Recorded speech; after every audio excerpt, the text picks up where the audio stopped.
Welcome to our channel. Today we how to budget with Chase Bank, quick tutorial step by step clearly. Start by visiting the Chase Bank website or opening the Chase mobile app. Log into your account using your username and password. Once logged in, navigate to the budgeting section. Click on Set up a budget to initiate the budgeting process.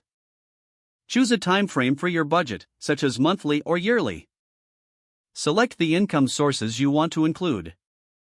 Input your total income for the selected time frame. Next, move on to your expenses. Enter fixed expenses, like rent, utilities, and loans.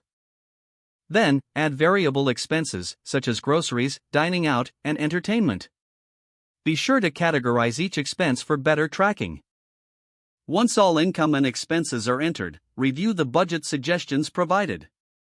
Adjust any categories or amounts as needed to fit your lifestyle. Save your budget once you are satisfied with the information. Monitor your spending regularly by revisiting the budgeting section. Utilize alerts and insights to help stay on track with your budget. Consider setting financial goals for savings or debt repayment. Remember to update your budget when your financial situation changes. With these steps, you can effectively manage your finances using Chase Bank. If the page does not load, refresh the browser or try again in a private or incognito window. Make sure you are using the correct email address, then retype it carefully to avoid small typos. If your password is not accepted, use the reset option and create a new strong password you can remember.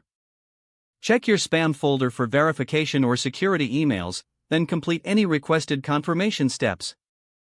Enable two-factor authentication if available to improve account security and reduce unauthorized access risk. After signing in, review your profile details so your contact information and settings are accurate and current.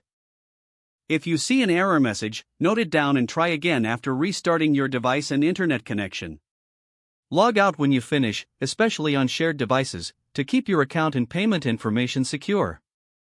If the page does not load, refresh the browser or try again in a private or incognito window. Don't forget to like this video and subscribe to our channel for more step-by-step tech guides.